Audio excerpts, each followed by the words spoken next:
Can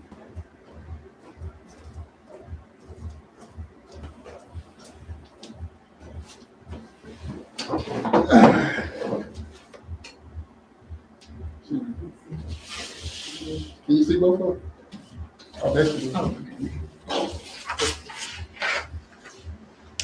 Well, good morning. I know some of you out there trying to get this thing together, but we doing good. But I'm Pastor Falls with Power in the Word. We are hosting the NAACP Joy Wellness this morning, and I'm so thankful that they invited me to share. Amen. So we just glad to be here. Thank you, Pastor, for having us. Greetings, everyone, and welcome to the Wellness and Joy during the holiday season hybrid event hosted by NAACP Arkansas State Conference Health Committee. The state president of the NAACP Arkansas State Conference is Mr. Barry Jefferson. I am Juanquita Nettles, and it is an honor to serve as the chairperson of the NAACP Arkansas State Conference Health Committee. I also hail from the Jacksonville, Arkansas branch of the NAACP 6289B, and our president is Mr. Ford, Reggie Ford, and we're just glad to be here. It's just an honor to be here. We're focusing on how faith, wellness, and community can uplift us during this time of the year, the holiday season. Mm-hmm. A little later, we'll discuss how we can combat seasonal affective disorder, or SAD, which affects approximately 100,000 to 300,000 Arkansans. We will also post the information on our NAACP Arkansas State Conference Health Committee Facebook page. For now, though, we're so honored to talk to Pastor Richard Falls. He is the esteemed pastor of the Power in the Word Baptist Church here in Jacksonville, Arkansas, which is the location of this wonderful event today. Pastor Falls has made incredible lifestyle changes, losing over 100 pounds within the last 2 to 3 years. His health journey is inspiring to me personally. I often see Pastor Falls walking all over the city, all and throughout the year, and it doesn't matter the weather. He's always out. I hope you all will be inspired as well, like I am, and also to incorporate some healthier lifestyles after hearing his testimony. I'm a church girl, and I often hear the introductions of a preacher. They often say the best way to introduce a preacher is to allow them to preach. Although Pastor Falls won't be preaching a sermon per se, and he might get to preaching after a while, he will be preaching about or telling us about the importance of maintaining good health. He may even share some tidbits about himself, but without further ado, we will begin this insightful presentation with Pastor Falls. Pastor Falls, how are you doing today? Doing good, First Lady. I'm telling you, I'm just honored to be selected to speak on something. This is a topic that's near and dear to my heart, no doubt, and I'm married to a lot of other people as well. So it is an honor just to be invited to speak. So I appreciate the invite. Awesome. Well, without further ado, we'll turn this discussion over to Pastor Falls, and he's just going to present in his own way. And if we have anyone in the audience, whether on YouTube or Facebook, that like to share a question, just put it in the chat and we'll answer those. And I'll also have some questions as well. Pastor Falls, it's in your hands, sir. Amen. Thank you, First Lady and the others. Amen. Listen, this journey started for me back in 2023. I had got to the point where I really was in bad shape, and my doctor was more worried about me than I was, I think, until they got my attention about, she said, listen, she said, Mr. Falls, if you don't lose some weight, you won't be around here much longer. Mm-hmm. That kind of gets your attention, and I have a heart condition that most people don't know about. And that was one of the reasons why she was so adamant about trying to get me to do something as far as changing my lifestyle habits. And so they decided to put me in a class called MOVE at the VA. And that MOVE stands for where it stands for managing overweight veterans everywhere. I told them they're gonna have to change that because you can't manage veterans. I said, but you can motivate them. So I said, motivating overweight veterans everywhere is a better fit.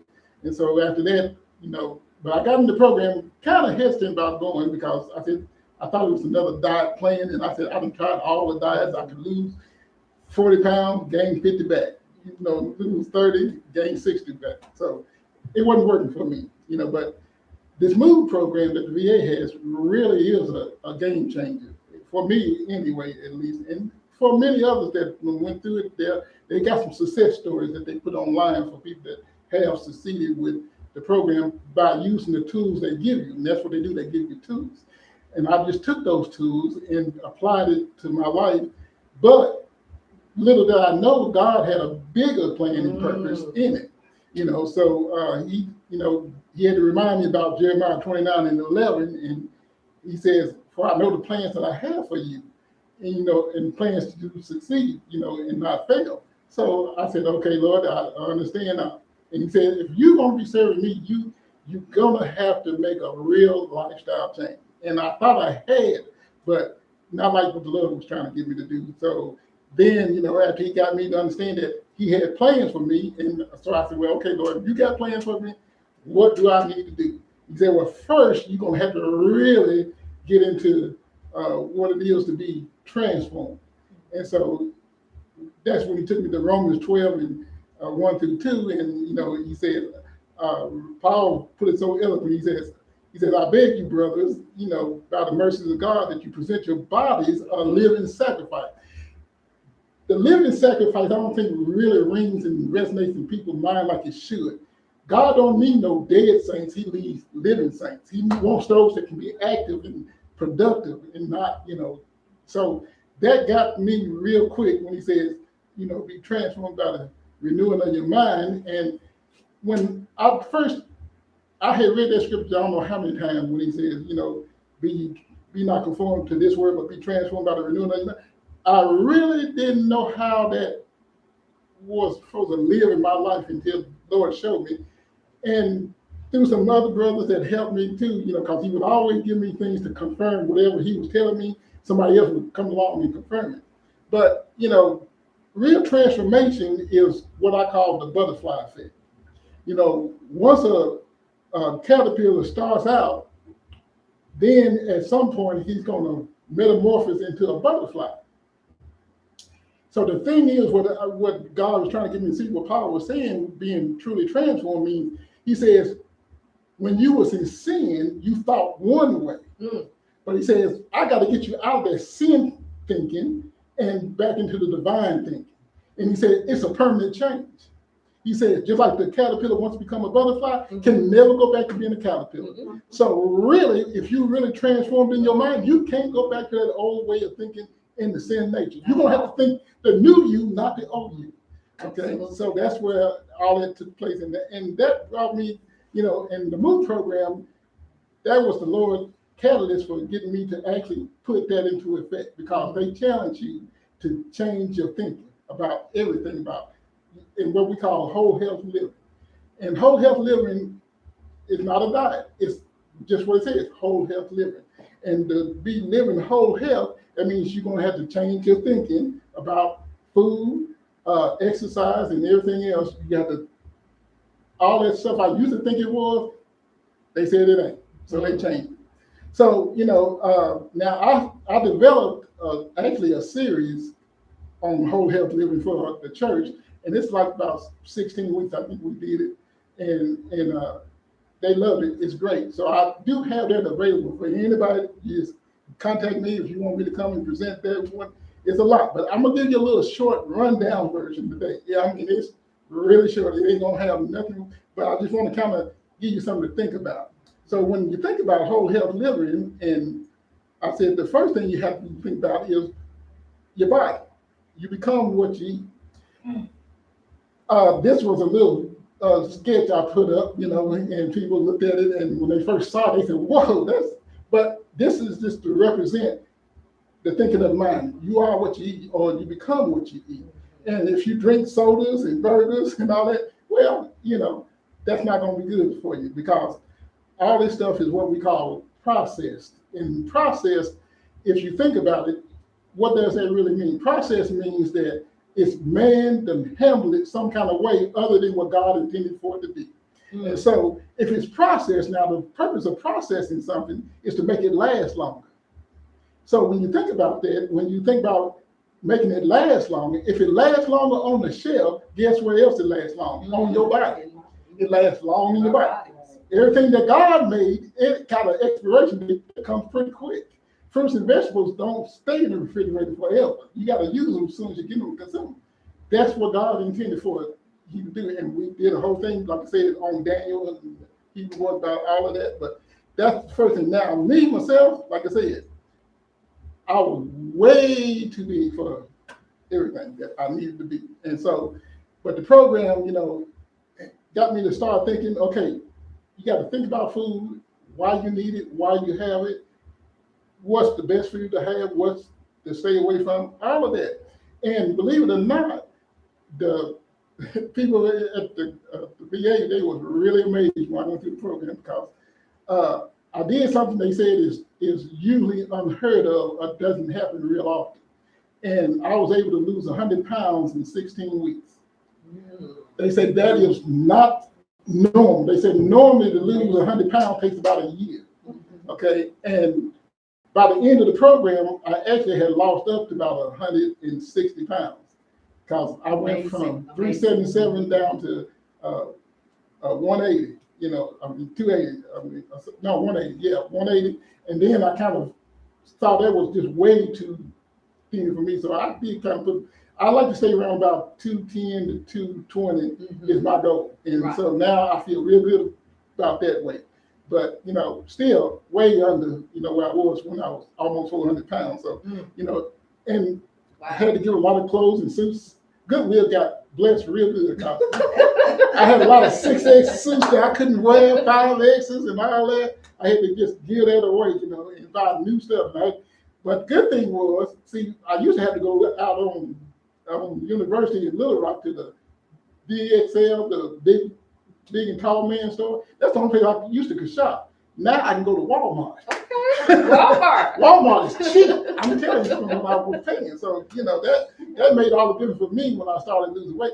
Now, it was a progression over time. Like I say, I lost 100 pounds in 16 weeks overall, but it was losing that first 30 to 40 was the difference because that enabled me to be able to get out and actually walk. They had a walk program too, which later on they decided that, hey, since you doing this walking and got pretty good at it, they said, we want you to be the walk leader for the Thursday Move group. And I said, okay, I can do that.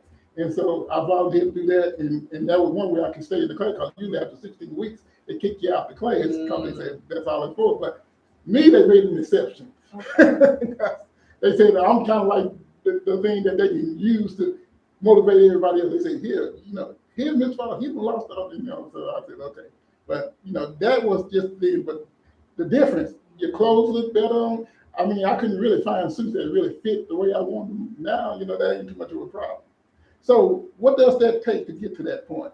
Well, I like to talk about the big three is key, the big three. And you say, well, what's the big three? Well, the big three is healthy eating habits, planned physical activity, and proper sleep routine or habit. Those are three key things to being whole health. I mean, it really does make a difference. And I broke these three down and kind of give you a little tidbit. Like I say, this is a long class, but we're just doing a short version today. So, healthy eating habits. First of all, eating healthy affects you internally. See, the problem I didn't realize by being so overweight, all that fat was pushing against my internal organs, causing pressure and causing all kinds of problems. I had a problem with my legs, knee, back, everything.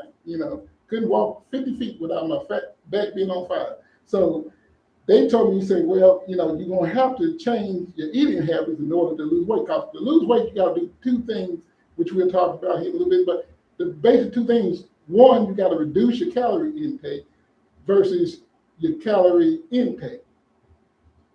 Intake and outtake is going to be the key. You can't take in more calories than you can burn. If you do, you're going to gain weight. But if you burn more calories than you take in, then you're gonna lose weight. So that's the theory behind that. So eating healthy affects you internally. Your body needs fuel. This is was really when they told me this is one thing we can't do without is food and water. We gotta have those. You can do without a car. You can do without uh, a lot of things that we take for granted. But food is one thing you can't really do without. You have to have that, but you don't have to have everything that's out there. So just as a vehicle needs an energy source to operate, your body needs fuel to operate. So does our body. Now, junk food is not health food. It's junk. the body can't use junk for fuel. It just can't use it. So it don't know what to do with it. So if it don't know what to do with it, guess what? It's just going to store it. That's the fact. That's what. So now the other thing is processed food.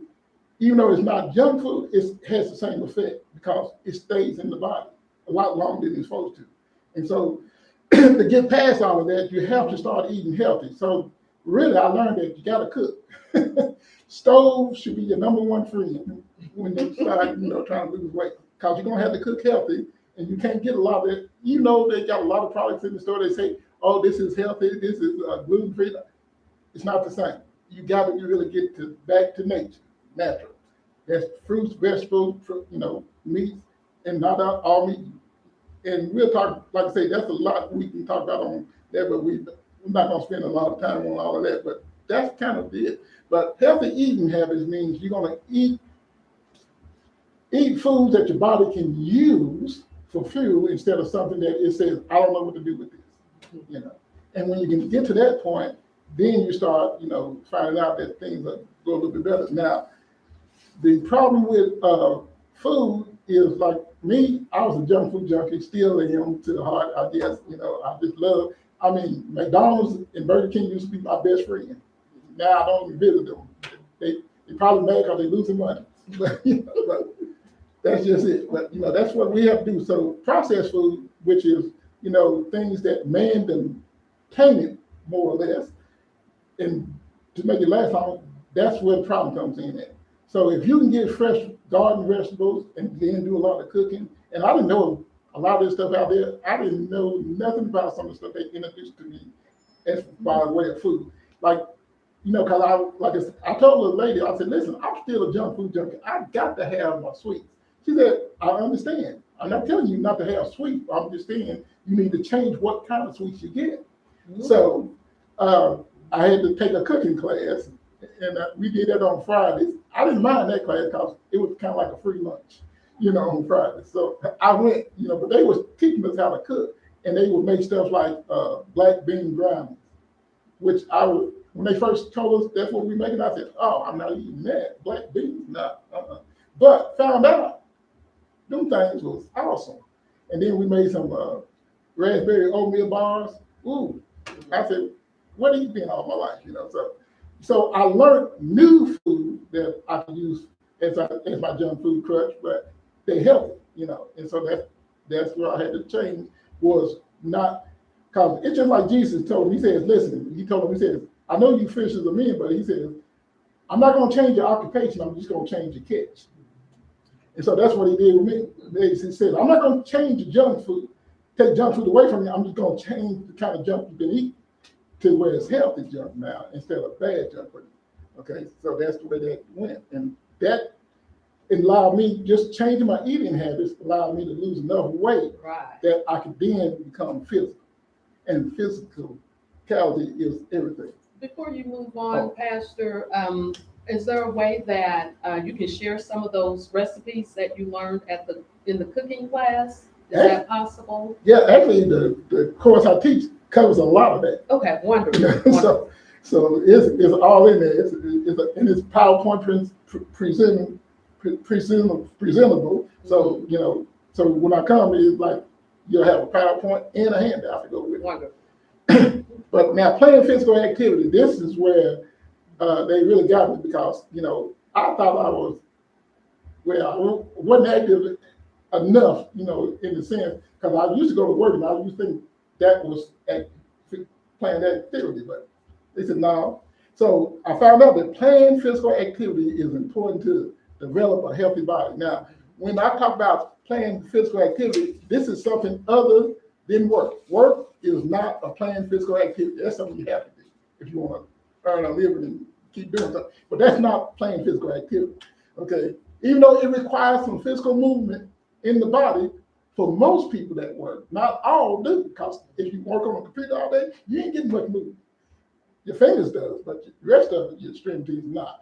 And then if you walk around, like I used to work for the state hospital, and you used to have to walk down from long haul, but that still wasn't playing physical activity because I wasn't doing nothing to exert enough energy to be used. So playing physical activity is something that takes you to a level of physicality that you normally would not be at rest or just normal state. So you have to go past that. Now, physical activity, that could be anything. I mean, for me, it's just have to be walking. That's easy. Mm-hmm.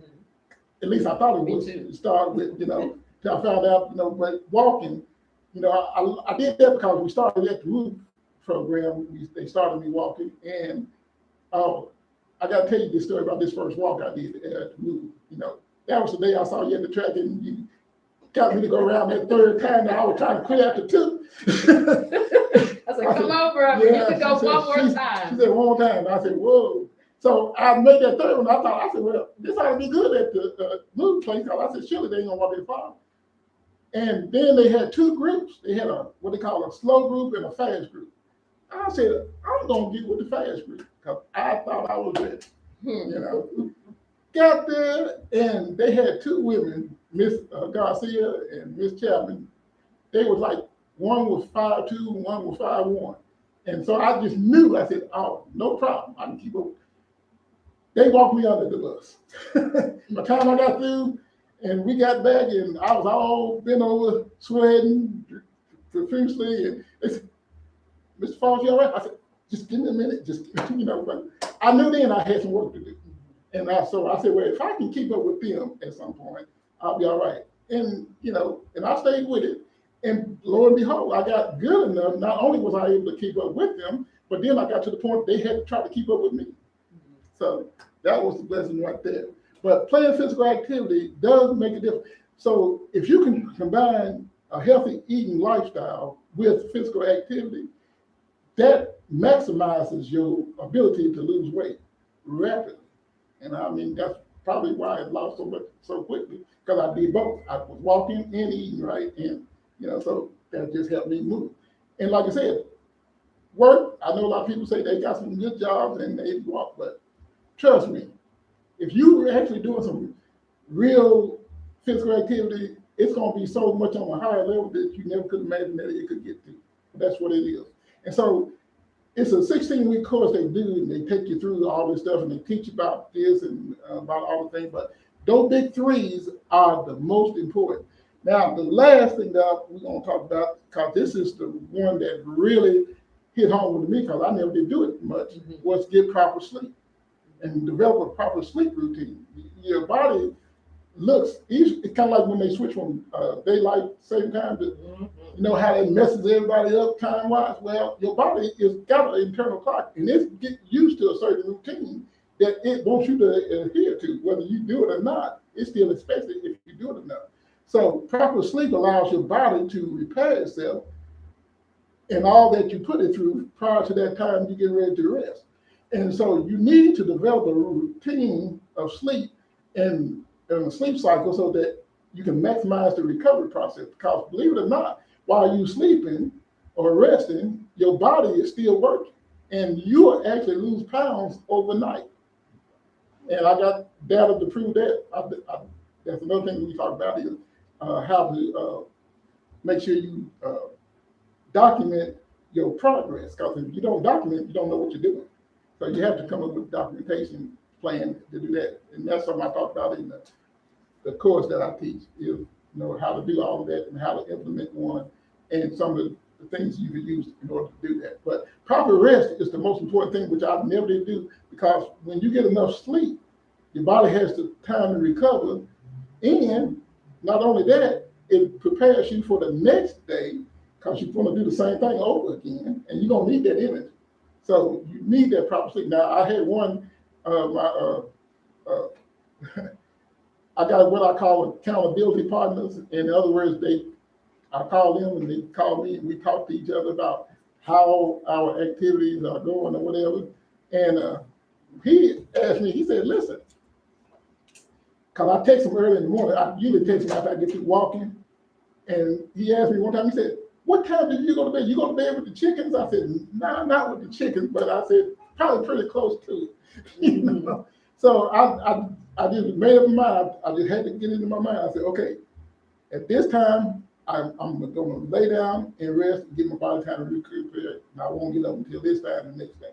And so it won't be real good rest probably to start out with, but if you continue to do it, set that time frame, say this is time for sleep, and the rest of it is time for being up and running.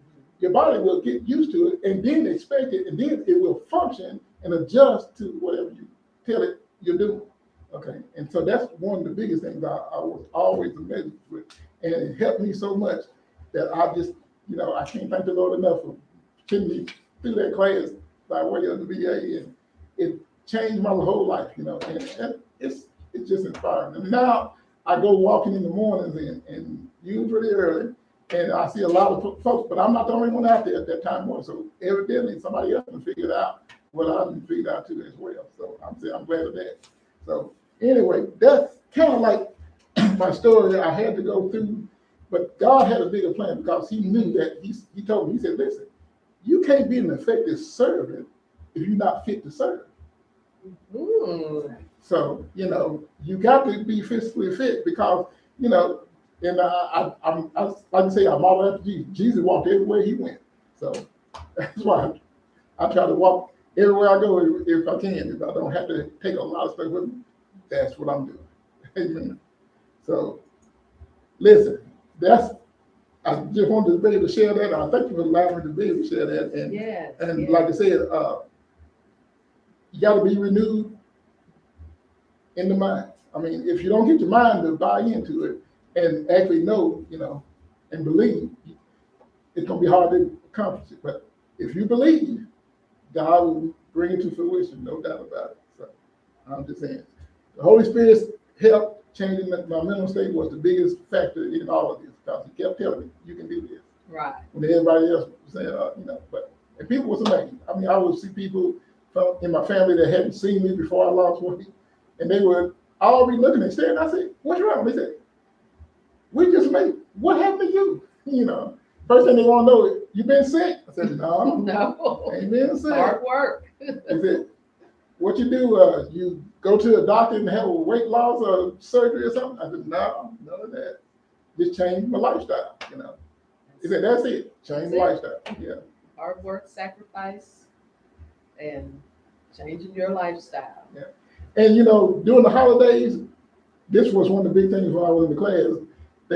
And I love the way the instructor handled it because one of the veterans, they asked questions, well, it's Thanksgiving and they got all this food, and they said, well, listen, we done told you what to eat and what not to eat, or what works with your body. Said you want to eat to live, not live to eat. Absolutely. But also he says, listen, we talking about a holiday. That's one day. Don't make it a hollow week. Just a hollow day, not a hollow week or a hollow month. So that's very good, very good. Yeah, but that's been my blessing, is to be able to change my lifestyle to where now I can, walk and don't have to worry about how far it is. Went to a graduation at Jacksonville High, and that was something I never would do because it was too far to walk from the parking lot to the stand. I couldn't do it. But now I can do that. Problem. Oh yeah, I can go do it every day. Anyway. You mentioned earlier that we had an encounter on the track, and I'm honored to feel like I've had an impact on your journey. And that motivation that kind of got you really going. But I'm going to tell you, ladies and gentlemen, one day he took me walking with him. Now, I motivated him to get started, but I'm like, okay, I'm going to go walking with Reverend Falls. And that morning he took me around here. I could barely keep up. So I'm very honored that I had, maybe a little part, I played a little part in his journey, but I'm not able to keep up with him myself now. So I'm very just elated that you have made this lifestyle change and you are able to motivate others. So I do want to ask you a question, and then I'm going to check my phone to see if we have any questions on Facebook or Instagram. But my question is, how has your weight loss impacted your physical health, energy, and ability to serve your congregation, Power in the Word Baptist Church? Well, the Lord knew that I had a whole lot of work to do, and in the condition I was in, I couldn't do anything, because if the church needed repairs or something, I wasn't going to be the one to be able to do it. But now I can, So it impacted me to be able to do a whole lot of things I couldn't do, and it's a blessing, because ministry is really, it's work. Yes. And it's physical work. Yes. And so you have to be in pretty good shape to do some of the things that the Lord is going to send your way to do, And so it's been monumental for me to be able to just now be able to do some things that if I didn't, it wouldn't get done. And then, the people would suffer. So now, I can be a blessing instead of a hindrance. Can you go back to that slide where you, the before and after? Oh, yeah. And then I want to ask, okay, on this photo, what were you able to do or not do as a pastor when you were that size? Now, somebody that's been watching us on Facebook a lot, and before we got YouTube and everything, I used to have to preach sitting down because I couldn't stand up because it was too long. I couldn't stand up over 5 minutes. When I was here. So I had a chair so I could sit and preach sitting down, and that's because I didn't have a choice, So now I don't. In that one, I can stand all day. All day and walk all day and everywhere. Yeah. Like I said earlier, if you reside in Jacksonville, you may have seen Pastor Falls walking around Jacksonville. How many miles per day do you? Usually in the summertime, I'll try to do anywhere from maybe 10 to 16, and then in the winter I'll cut back to like maybe 6 to 10. So that's what I'm doing right now, about 6 to 10. And got to be at least 6. I say no more than 10. I might go over a little bit sometimes, but that's okay. But usually I'll try to.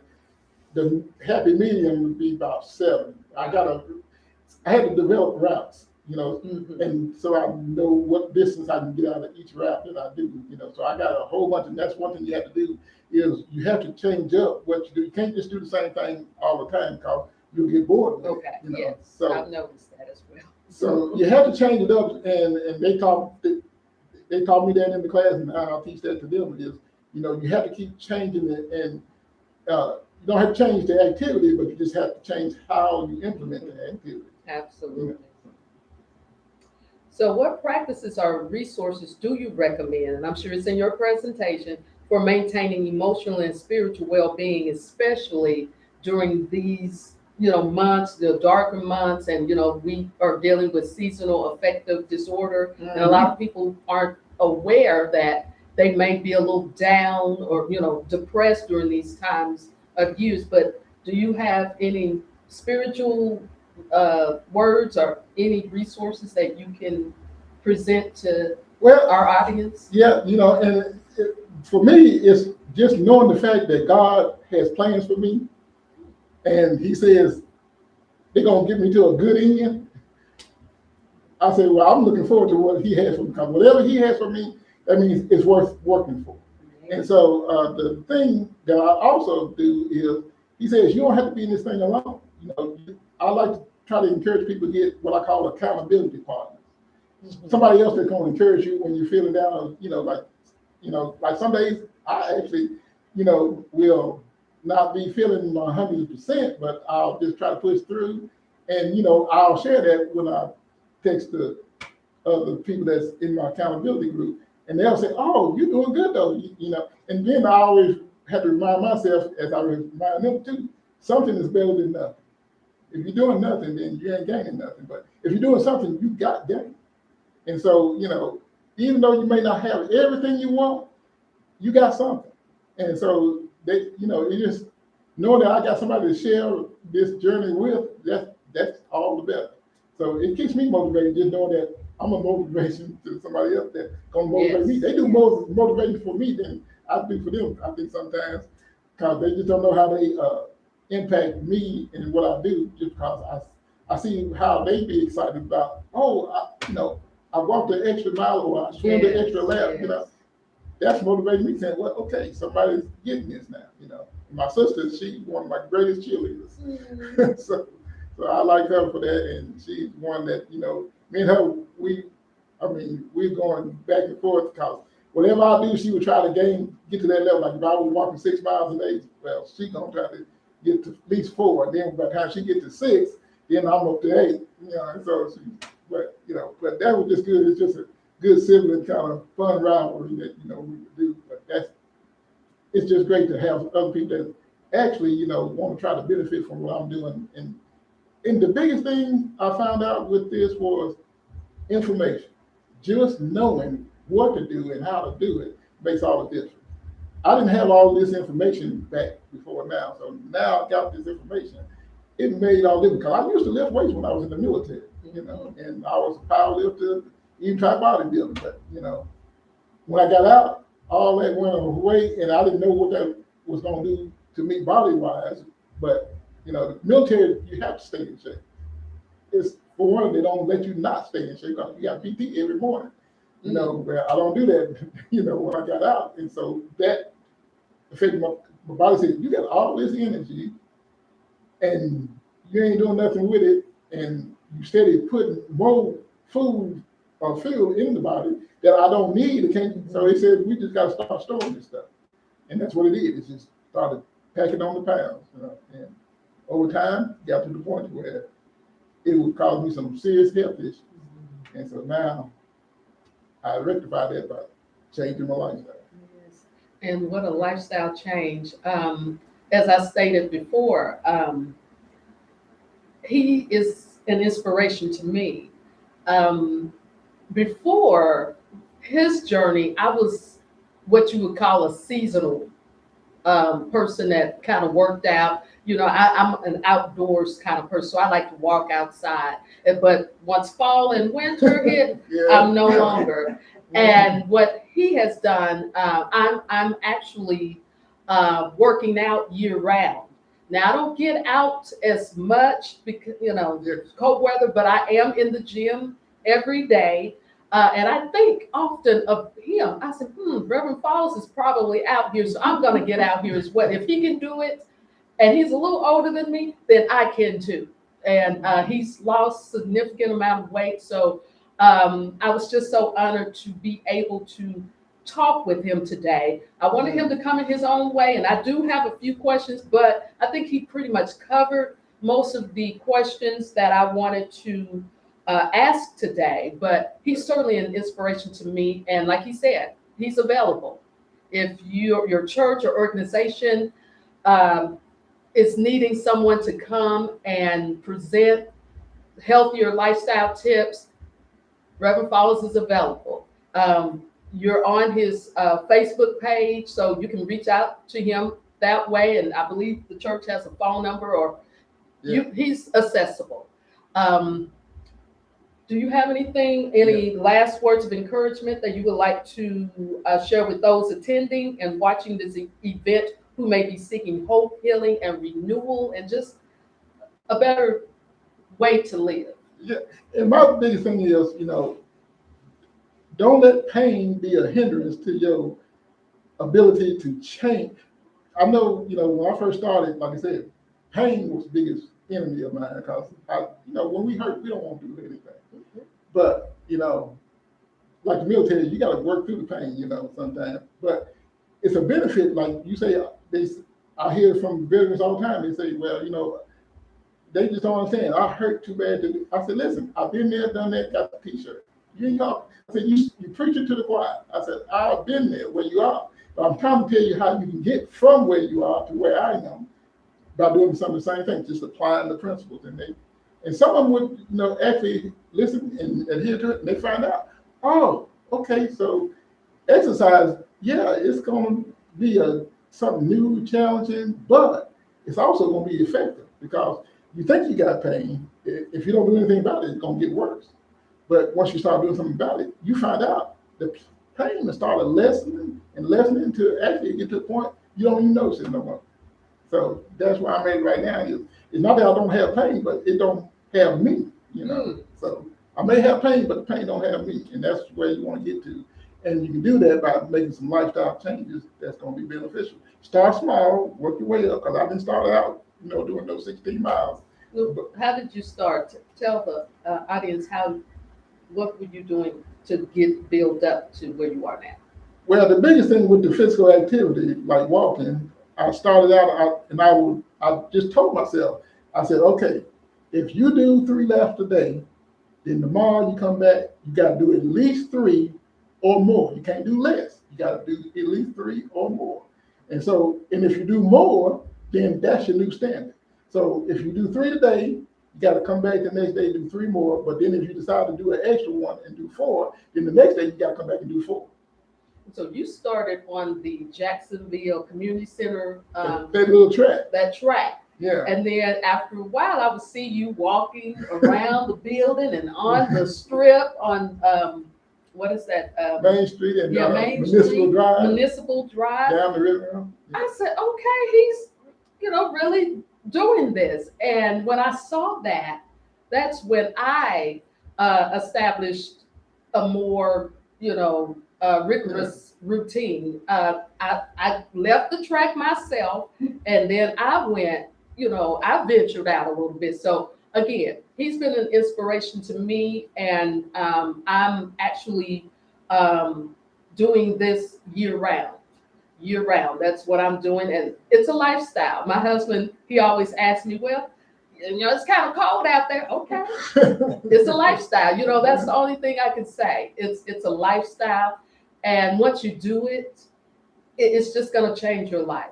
And I thank him. He thanks me for kind of getting them started, but I thank him for really giving me even more motivation to keep going and just adhering to this healthier lifestyle. Mm-hmm. And I like walking because now I can meet so many new people that I didn't even know before, and I get to know them. And I've met a lot of the regular walkers over there, and so I know a lot of them by name now. And they know me. Yes, same here. It's a community. It's a walk community, and most people know me. I'm out so early; it's still dark usually when I'm walking. And so I had to do this. One lady, she over in one of the on Hospital Drive, stayed in the senior place there. She walks, but she kind of walks up and down that sidewalk over there, and she seen me come. She told me one morning, she said, "You look like a Christmas tree lit up walking." I said, yeah, because I had all my little lights on, and but that's so I can be seen, so when you're out there, you got to do it safely, Absolutely. And so that is one of the things, you'll learn, as you go what to do, and there's a lot of things, like I say, it's a lot in the course, and I'd be glad to share that with anybody that wants me to share it with them. But it's life changing. I'm telling you, it's changed mine. If it can change mine, it can change anybody. So I'm nothing special, I'm just, they used to say in the move group, they said, "Oh, you need to be one of the move success stories." And I said, well, I'm not a success story. I'm just someone who has success in somebody else's story. But I said, I'm not a success story, like people think. So humbling. But I just love that I can shop at Walmart now, and I go in there and excited. Walmart got some good clothes and they cheap. Oh my goodness. Walmart, hey, whatever floats your boat and gives you joy. Yeah. Again, this is the Wellness and Joy. As you noticed in his testimony, how excited he is about this journey. It can be you and me, focusing on our wellness and then exemplifying the joy, not only, in our Savior. And this is Christmas season, so we know the reason. but also just having joy in knowing that we're taking care of these temples, these bodies that we have. So I don't have any other questions. I do want to thank President Jefferson, Barry Jefferson. He actually stopped by today. Thank you. And all of my Jacksonville branch members who supported and shared this event. And I cannot leave without thanking the NAACP, Arkansas State Conference Health Committee for implementing this, planning this, and supporting this effort, and also sharing. And thank you finally to the Power in the Word Baptist Church for hosting this event, and our lovely co-host, Sister Falls. She's here, Sister Paula Falls, Pastor Richard Falls' wife. So we're just glad to have shared this event, this information with you. And again, he's available. So get at him. God bless. We thank you, and have a wonderful day and a wonderful rest of your day. All right, be blessed.